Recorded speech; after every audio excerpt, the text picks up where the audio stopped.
السلام علیکم ویورز، آج کی اس ایپیسوڈ میں ہم بات کرنے جا رہے ہیں ڈرامہ سیریل ارطغرل غازی کے لیے آنے والی ایپیسوڈ کے بارے میں۔ ویڈیو شروع کرنے سے پہلے آپ میرے چینل کو سبسکرائب کر دیں تاکہ آنے والی ویڈیوز کا نوٹیفیکیشن آپ کو ٹائملی ملتا رہا کرے، اور بیل کے آئیکن کو ضرور دبا دیجیے اور یہ ویڈیو آخر تک دیکھ لیجیے تاکہ آپ جان سکیں کہ اس ایپیسوڈ کی مکمل کہانی کیا ہے۔ اس ایپیسوڈ میں آپ دیکھنے والے ہیں کہ نویان نے جیسا کہ گلداروں کو بلایا ہے کہ اگر تم شہناز خاتون کو واپس لینا چاہتے ہو تو تم وہ مور لے کے آ جانا۔ آپ دیکھنے والے ہیں گلدارا وہ جعلی مور بنوا کے لے جاتا ہے۔ آپ دیکھیں گے تبھی نویان بھی اس جگہ جہاں اس نے گلداروں کو بلایا پہنچ جاتا ہے۔ تبھی شہناز خاتون اس کو کہتی ہے کہ تمہارا کیا خیال ہے کہ تمہیں گلدارا چھوڑ دے گا؟ وہ کہتی ہے اس کو کہ تمہیں اس کی سزا ضرور ملے گی، لیکن آپ دیکھیں گے نویان اس کو کہتا ہے کہ گلدارا اگر زندہ یہاں سے بچ کے جائے گا تو مجھے سزا دے گا نا۔ اس کو کہتا ہے کہ میں گلدارا کو یہاں سے زندہ واپس جانے ہی نہیں دوں گا۔ یہ سننے کے بعد آپ دیکھیں گے شہناز خاتون اس کو کہتی ہے کہ جو کچھ تمہارے ساتھ ارطغرل نے کیا ہے اس کے بعد تم ایسے ہی بدلہ لے سکتے ہو، تمہارے اندر ہمت ہی نہیں ہے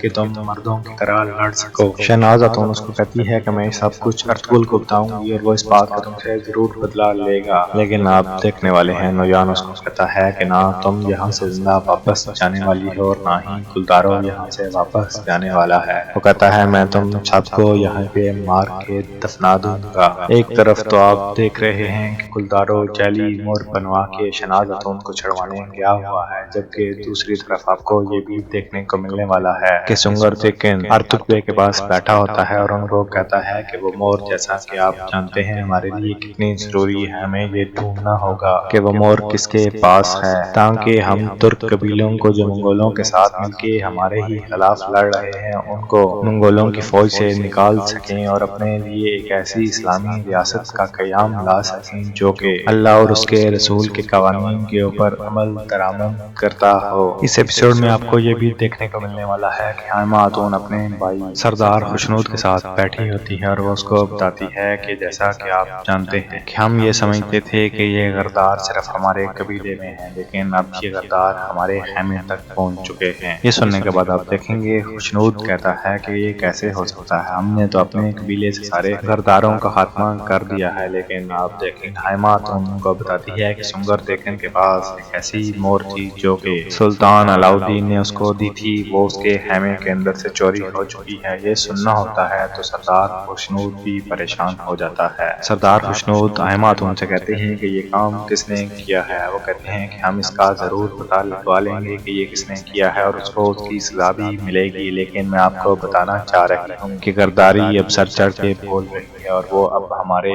قبیلے کی بجائے ہمارے خیموں تک پہنچ چکی ہے، اس لیے ہمیں اس کے لیے محتاط رہنا ہوگا۔ ایک طرف تو یہ باتیں ہو رہی ہیں اور دوسری طرف جیسا کہ آپ جانتے ہیں کہ گلدارا اپنی بیوی شہناز خاتون کو چھڑانے نویان کے پاس پہنچ جاتا ہے۔ نویان اس کو دیکھ کے کہتا ہے کہ میرا خیال تھا کہ تمہاری دوسری شادی ہونے والی ہے اور تم اپنی پہلی بیوی کو لینے نہیں آؤ گے، لیکن تم تو بڑے ہی خوددار نکلے اور تم اپنی پہلی بیوی کے لیے آ گئے ہو۔ اس کے بعد آپ دیکھیں گے گلدارا اس کو کہتا ہے کہ تم میری بیوی کو میری طرف بھیج دو، لیکن نویان اس کو کہتا ہے کہ پہلے تم وہ مور دکھاؤ جو تم لے کے آنے والے تھے۔ آپ دیکھیں گلدارا اس کی طرف وہ مور پھینک دیتا ہے اور نویان بھی شہناز خاتون کو گلدارا کی طرف بھیج دیتا ہے۔ اس کے بعد آپ دیکھیں گے گلدارا جانے ہی والا ہوتا ہے، تبھی نویان اس کو کہتا ہے کہ تمہاری زندگی یہیں ختم ہونے والی ہے، تم واپس نہیں جا سکتے۔ وہ حمزہ کو آواز دیتا ہے کہ اپنے سپاہیوں کو لے کے آ جاؤ، لیکن جیسا کہ آپ جانتے ہیں کہ حمزہ گلدارا کے ساتھ مل چکا ہے، وہ اپنے سپاہیوں کو ایک ایسی جگہ چھوڑ آتا ہے جہاں نویان کی آواز بھی نہیں پہنچ سکتی۔ نویان جب حمزہ کو آواز دیتا ہے تو آپ دیکھیں گے حمزہ اکیلا ہی وہاں سے نمودار ہوتا ہے اور وہ نویان سے کہتا ہے کہ آہستہ چلاؤ، بلکہ تم خاموشی رہو تو اچھا ہے۔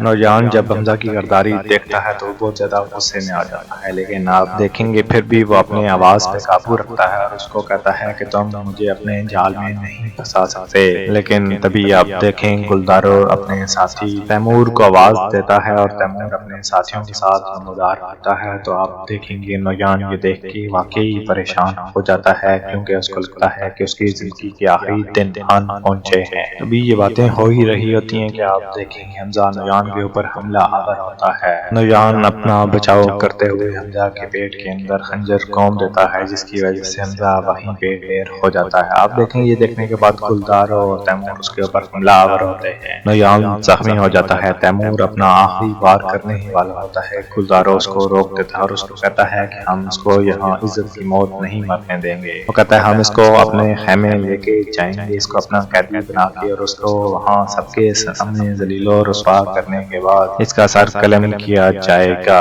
اس کے بعد آپ یہ بھی دیکھیں گلدارو اس کی جیب سے وہ مور نکال کے اس کے سامنے توڑ دیتا ہے اور اس کو بتاتا ہے کہ تمہارا کیا خیال تھا کہ میں تمہیں وہ اصلی مور دینے والا ہوں۔ یہ سننا ہوتا ہے کہ نویان کہتا ہے کہ تم نے یہ مور مجھے اپنے جال میں پھنسانے کے لیے استعمال کی اور میں اس کا بدلہ تم سے ضرور لوں گا۔ وہ کہتا ہے اگر تم یہ چاہتے ہو کہ تمہارے ساتھ ایسا نہ ہو تو تم مجھے یہیں پہ مار دو، لیکن آپ دیکھیں گے گلدارو کہتا ہے کہ تمہیں اتنی آسانی سے موت نہیں ملنے والی ہے۔ ایک طرف تو گلدارو نے نویان کو اپنا قیدی بنا لیا ہے، جبکہ دوسری طرف خائمہ خاتون اور سنگر تیکن وہ اصلی مور ڈھونڈنے کے لیے ہر ممکن کوشش کر رہے ہیں۔ وہ اپنے خیمے کے اندر سارے ملازموں کو بلاتے ہیں اور ان سے پوچھ گچھ کرتے ہیں کہ تم لوگوں نے ایسا کچھ دیکھا کہ یہاں سے کوئی ہماری چیزیں چرا کے لے کے جا رہا ہے؟ لیکن آپ دیکھنے والے ہیں سارے ملازم یہی کہتے ہیں کہ انہوں نے ایسا کچھ بھی نہیں دیکھا۔ یہ سننا ہوتا ہے کہ آپ دیکھیں گے ولدمیر چاچا کہتے ہیں کہ ایسا کون کر سکتا ہے جو ہمارے خیمے کے اندر تک پہنچ چکا ہے اور ہماری اتنی امپورٹنٹ چیزوں کو چرا کے لے کے جا رہا ہے؟ خائمہ خاتون اور سنگر تیکن کہتے ہیں کہ ہم اس بات کا ضرور پتہ لگوا لیں گے کہ ایسا کون ہے اور اس کو اس کی سزا بھی ملے گی۔ سنگر تیکن کہتا ہے کہ یہ کوئی ایسا ہی شخص ہو سکتا ہے جس کا محل کے ساتھ بھی کوئی نہ کوئی تعلق ہے اور وہ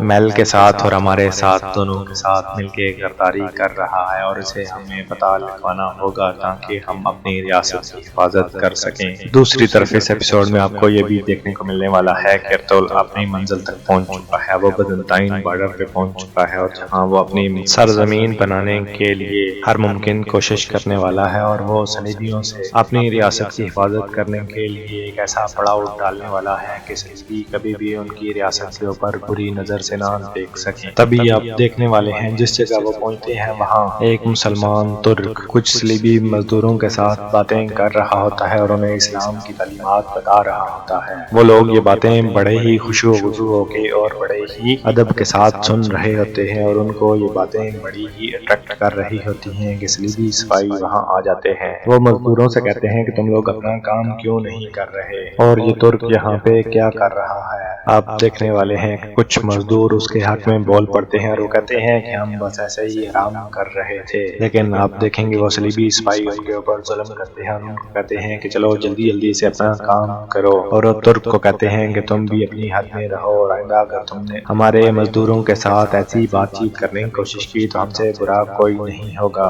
اس کے بعد وہ صلیبی سپاہی جو اس ترک کے حق میں بول رہے ہوتے ہیں اس کو مارتے ہیں اور اس کو کہتے ہیں کہ اگر آئندہ تم نے کبھی بھی کسی مسلمان کا ساتھ دینے کی کوشش کی تو ہم تمہیں زندہ درگور کر دیں گے۔ اس کے بعد وہ سب کو کہتے ہیں کہ چلو اپنے اپنے کام میں لگ جاؤ۔ دوسری طرف آپ کو یہ بھی دیکھنے کو ملنے والا ہے کہ جیسا کہ خائمہ خاتون نے ہر انسان سے پوچھ گچھ کی ہے کہ وہ مور کس نے چرائی ہے، اسی طرح اس نے اپنی بیٹی روشنی سے بھی پوچھا ہے کہ تم نے ایسا کہیں دیکھا کہ کسی نے یہ کیا ہو، لیکن آپ دیکھیں گے روشنی اس بات کو دل پہ لے جاتی ہے۔ وہ یہ ساری بات جا کے عالیہ خاتون اور اس کی بھتیجی کو بتاتی ہے کہ اب تو میری ماں بھی مجھ پہ شک کر رہی ہے کہ میں نے ایسا کچھ کیا ہے۔ وہ ساری باتیں ان کو بتاتی ہے، جس کے بعد دیکھیں گے آپ عالیہ خاتون اور کنچا گل اس کو یہ کہتے ہیں کہ ایسا کچھ بھی نہیں ہے، بس یہ تو کسی کردار کا کام ہے جس نے کیا ہے، کچھ ہی دنوں میں یہ سب کچھ ٹھنڈا ہو جائے گا، تم پریشان نہ ہو۔ دوسری طرف جیسا کہ آپ جانتے ہیں کہ سنگر تیکن اور خائمہ خاتون آپس میں باتیں کر رہے ہوتے ہیں کہ کوئی ایسا انسان جس کا محل کے ساتھ تعلق ہے اس نے ہی یہ مور چرائی ہوگی۔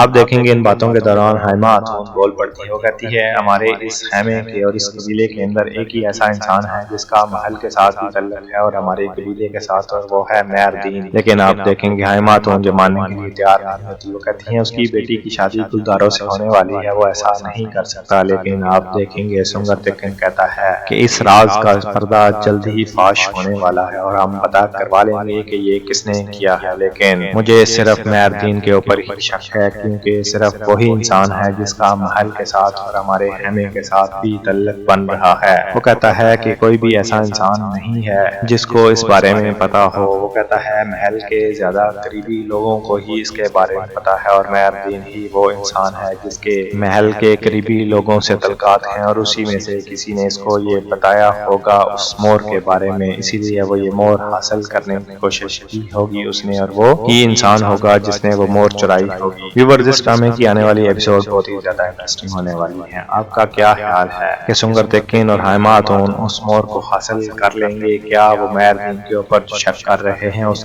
کے پاس کوئی ایسی خامی آ جائے گی کہ وہ اپنا الزام درست ثابت کر سکیں؟ یہ دیکھنے کے لیے آنے والی ویڈیوز کا انتظار کیجیے گا اور میرے چینل کو سبسکرائب کر دیں تاکہ آنے والی ویڈیوز آپ کو ٹائملی ملتی رہا کریں۔